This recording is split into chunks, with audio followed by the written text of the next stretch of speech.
Your voice, your opinion, your community. Fact TV, free speech, protected.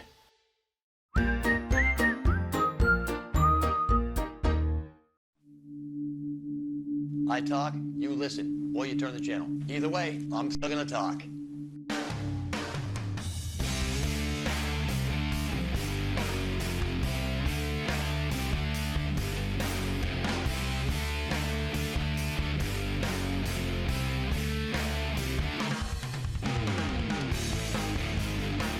I'm still talking.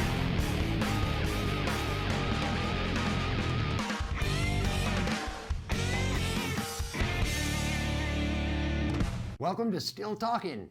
I'm Rick Blood, here in the secret underground bunker of Fact TV here in Keene, New Hampshire. And we're going to go back to, because after watching the last episode, I kind of went off the rails a little bit at the end when I was talking about minimum wage stuff, and I didn't actually get to my point that I was going to make. So I'll make that in a minute. But let me start with what's been bugging me the most this weekend. Because the middle of last week, Mom had an incident. She fell in the bathroom, and she ended up in the emergency room. This is the third time that this has happened. Her blood pressure has dropped, and she's gone unresponsive. So her third trip to the emergency room. Still no answers as to what's causing it. They did, however, diagnose her with the COVID. Now remember, this is an 83-year-old lady who doesn't leave the house. And she's only exposed to like 3 people. So they wanted to keep her overnight. They said, well, when we were walking her around, her oxygen levels dropped. Well, okay. So they kept her. Now she went to the hospital in a set of clothes, pants, shirt, underwear, socks, and slippers. So when I got to the hospital and they said that they were going to keep her overnight, the pants had been ruined, the underpants had been ruined. The socks and shirt she still had, and the slippers she had. So I brought down a bag with a clean pair of pants, underpants, and a clean shirt.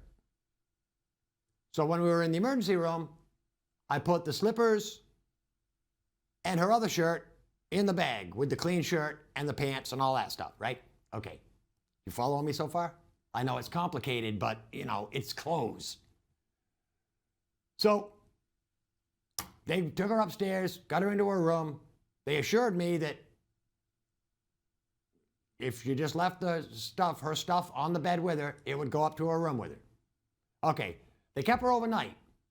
The next day when I showed up to pick her up, she's got her pants on and everything else in the bag, including her slippers, were missing. And apparently they had given it to the lady that was her roommate who had got discharged about 10 minutes earlier and left with Mom's stuff. It's not her fault. It's the hospital's fault. Now, let me tell you, this is one of the reasons why people don't have any faith in the healthcare industry. Because people don't do their jobs. They don't pay attention. Meanwhile, out at the nurses' station, it's like party friggin' central.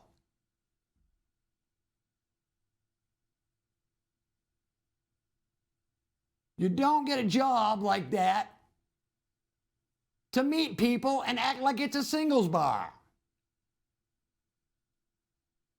If you're working in the healthcare industry, your first thoughts, your first and only thoughts, should be on the patients and the stuff that they have with them. If they can't take care of a small bag of clothes, how the hell can they take care of somebody's health? That's all I'm saying. And it's gone downhill for years. And if it wasn't for being my mother's caregiver, I would have nothing to do with the hospital until my pain threshold was at a 10. And anytime I've ever gone into the hospital because something's been wrong, that's when I go to see the doctor, when something's wrong. I don't go when I'm healthy because he'll tell me something's wrong. That's the only way he makes money. Doctors and the healthcare system make no money if you're healthy. Remember that.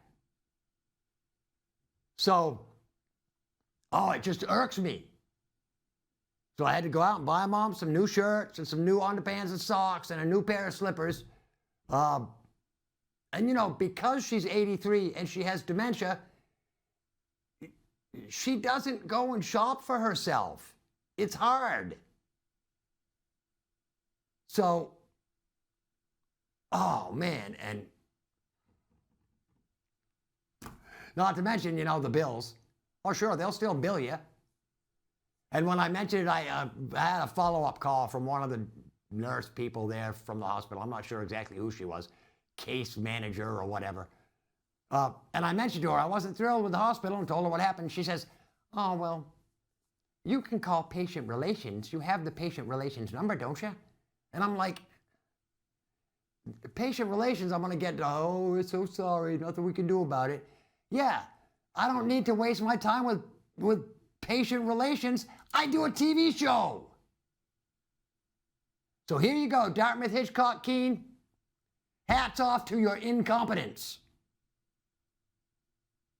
You drive me friggin' nuts. And on top of that, Mom's primary care physician is now moving to a different place. I'm not going to argue because, you know, it's closer to the house. But still, you know, over the past 2 years that I've been taking care of my mom, her primary care physician retired and she got a new one. Her diabetic person that handles all her diabetic stuff retired. We got a new person. Her podiatrist retired. Remember, this is a woman with diabetes. Her podiatrist retired from the hospital, who used to do a fantastic job. Dr. Fashada, one of the best. When he retired, she hasn't been given a new foot doctor since he retired. And to me, that's kind of dangerous for a person with diabetes. I don't know. It just, God, it makes me crazy. You know, if you get hired to do a job, you do your damn job, you pay attention, you do the job to the best of your abilities. And if that's the best of their abilities, I'm not buying it. They don't deserve the money they're making. All right. Runs me into my next subject, which is work ethic in general. And the last time we were together, and I was talking about how minimum wage irks me, I went off onto a tangent about, you know, you're the half of the equation when it comes to getting a job. You know, the employer is one half and you're the other half, and you can say you don't want to take a job because of any certain reason you want. But it's your choice. Now, minimum wage, on the other hand, there's a law that says a business can't hire somebody for less than what minimum wage is. And to me, that's stupid. That shouldn't be up to, you know, that shouldn't be up to the company, and it shouldn't be up to the government. That should be up to the worker. Again, if I get a job doing something I hate, I'm going to want a lot more money per hour than if I'm doing a job that I love. You know, if I've got a job that I love, and for you long watchers of Unfiltered, you'll know, when I worked for Cheshire TV, that was like my dream job. And I would do that job for half of what they were paying me. You know? I mean, granted, don't get me wrong, I can be greedy, but I want to make the amount of money just for the stuff that I need and I want, you know? I don't want to be a millionaire or a billionaire. There's too many headaches. And besides, they say the more affluent you are, the higher you are as a suicide risk. Yeah. Yeah, because money doesn't solve problems. Money just brings on more problems. Too much money does. So, anyway, minimum wage should be up to the employee. I mean, there's no backlash when people volunteer to work for nothing. So why not somebody that says, you know, I'll work for you for $4 an hour, or I'll work for you for $6 an hour. Or if you want me to do that, you're going to have to pay me $30 an hour. You know, it's all, again, we are individual people. We all have different needs. We all have different wants. But it should be up to you to figure out which way you're going to go. I mean, hell, if I can undercut a competitor in the workforce just by saying I'll work for $1 less than him, guess what? You know, I'll have the job and he won't. It's that simple, you know, or it should be that simple. I mean, during the winter, I snow blow some driveways around Tanglewood. You know, for some of the older folks, and a lot of my neighbors are fixed income, retired people, older folks that can't get out and do the stuff that they used to do. I'll go over and snow blow their driveway. They'll say, well, how much do you want for that? I'll say, don't worry about it. You know? I mean, you do what you do. Some people would go, hey, do you want to get snow blowed out? $20. I could do that. You know, I might make a killing charging these old people money because they can't shovel their driveway and they depend on somebody else to do it. But everybody else is greedy. That's what it is. It's the greed aspect in life. You know, we're all greedy to an extent. I try not to be greedy. When I've got certain things in my life that I like to do, I just want to finance that. You know, and it's nothing, you know, it's not trips around the world. It's not fancy cruises and you know, 5-star restaurants. It's simple little things that I want to do, that I like to do. Some of them cost money, such as traveling to air shows. So, you know, and I live by my means. So the more money I make, the more things I can do. Plain and simple. Yeah. So anyway, that's what I wanted to say about the minimum wages. It shouldn't be up to the government what a company pays you. It should be between you and the company. Yeah.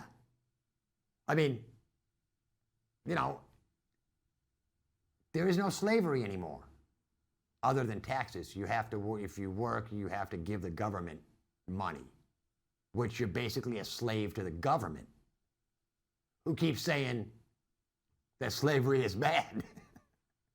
Remember that. I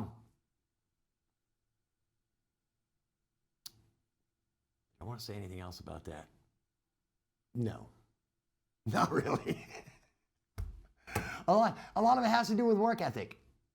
Nobody wants to pay you $15, $20 an hour if you're going to stand in the damn shop looking at your cell phone all day. And yes, that happens. Some of these younger kids, you can't take their cell phone away from them for a minute. You know? And there should be rules. In the workplace, cell phones go in a big basket far away from the production. That way, you concentrate on your damn job. After all, that's what they're paying you for. They're paying you for your job and your time and your service and what you get done. Oh, I remember piecework so well. Making little itty-bitty parts in a machine shop for 2 cents a piece. And you got to pump out a lot of friggin' parts to pay the rent. Yeah, mind-numbing work.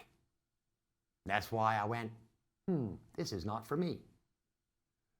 So, all right, what else has been in the news these days? Well, we didn't do a show last week because somebody here at Fact TV forgot to tell me that they were closed on Columbus Day. Columbus? Josh, was it Columbus Day? Or were you celebrating? It was some kind of holiday. Okay. Hold on, I'll look it up. It was like the, whatever it is. I always used to call it Columbus Day, but now it's something different. Indigenous Peoples Day. So it's Columbus/Indigenous Peoples Day. Which sounds funny, doesn't it? The truth is Columbus never slashed anybody.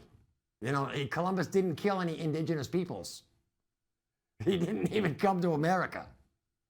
So, Columbus Day, whatever you want to call it, to me, just another damn holiday so that people don't have to work.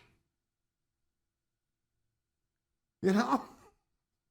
Again, it's the whole work ethic thing. We've got 47 damn holidays in a year. For what? So that you don't have to go to work. Now imagine if you worked those 47 days, just where our production could be. We'd be much better off. So anyway, so we didn't do a show last week because of Columbus Day / Native American Day. Just so you know. Indigenous Peoples Day. Okay, yeah. Is that what you guys celebrated, or did you do Columbus Day? I've always called it Columbus Day. Okay. Didn't know what Indigenous Peoples Day means. It means, you know, they were here long before us. We kind of kicked them out, kind of, sort of. But we weren't the first people to kill indigenous people. Indigenous people were killing indigenous people long before we got here. Yeah. We got here, and when we wanted to expand, because, of course, lots of us came, and there wasn't enough land right there, you know, in Massachusetts. So we had to spread our wings. We had to take over the whole continent. And I believe we killed most of them because they wouldn't speak English. And we were an English-speaking people. Anyway, now we've got them on reservations somewhere, so it's still basically the same thing. And we don't care about them. Unless you're out there living with them, you know. And then, you know, I've got a lot of native people that are good friends of mine. Some in New Mexico, some in Arizona. I met a lot of them while I was driving truck. Even some in Maine. There's an indigenous tribe in Maine up there in Eastport where I used to go every year for Pirate Fest. And it's funny to see Native Americans dressing up like pirates. Maybe it's just me. Geez, what? That's pretty funny. Thanks, Josh. I've been working on that for like a whole minute.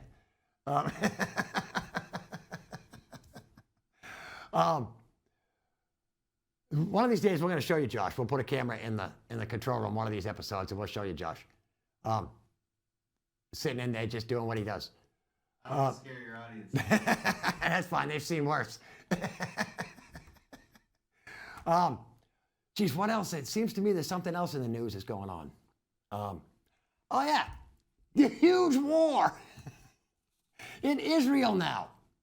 We're past the blue and yellow stuff. Take the blue and yellow down. Time to put up the white and blue, which is Israel's colors. Apparently, 2 weeks ago, Hamas, which is an Iranian-backed terrorist group, much like ISIS, swarmed the Israeli border. Of course, they've been firing missiles into Israel for years and years now. They swarmed into Israel, went into people's houses, killed babies, old people, beheadings, burning people alive, took a crap load of hostages back into Gaza, which is a little Palestinian state that's been carved out, that everybody says Israel attacks regularly, but I don't think they do. So Hamas came in because Hamas runs Gaza. For some reason, they got elected into power by the Palestinians. Now, the Middle East is a tough place because it all centers around the major religions. And this isn't so much government-type war as it is religious war. Muslims hate the Jews. Arabs hate the Jews, because their religion and the Jewish religion and the Christian religion, basically every religion in the world besides the Far East religions, have an origin in the Middle East. Which kind of makes you think, maybe it is only one God. All the stories lead back to the same place. All of them. No matter what your beliefs are or who your God is, everything tracks back to the same place, geographically. So, I'm not any type of scholar or mental gymnast or anything, so, don't take my word on it. Study up if you want to study up. If you've got that much time, but you're going to be looking back 2,000 years, at least. Because like the indigenous peoples, the people in the Middle East have been killing each other long before any of us were even thought of. And that's just the way that it has been. So Israel is going to strike back at Hamas. Meanwhile, Iran keeps saying if Israel attacks Gaza, they're going to step in and get involved with their other terrorist groups in the area because their slogans are death to Israel, death to America. And then I see all these protests and stuff that back Hamas and the Palestinian people. And I look at some of the video that comes across the airwaves and stuff in these videos, and there are a lot of very left-leaning people, including one of our own congresswomen, Rashida Tlaib, I believe, who's got the Palestinian flag outside of her office right next to a rainbow flag. Now let me tell you, if you went to Gaza or an Arab state and waved a pride flag, they would kill you. They wouldn't care if you support them or not. You're gay, you're trans, they would kill you. They would hang you, they would throw you off a tall building, they would stone you, and not in the fun kind of stone way. Man, these people are animals the only way they get to their heaven is by killing us. Which is a huge shift from the way we believe. The only way we get to heaven is by doing good and helping people. And that's the way it should be. And let me tell you the truth, people. here in the United States, we do not have the stomach for war.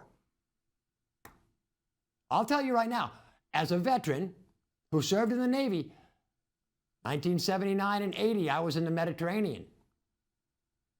And we were headed to the Eastern Mediterranean because Iran had taken 163 hostages of ours, something like that. A whole bunch of hostages anyway that Iran took back in 79 when Carter was president.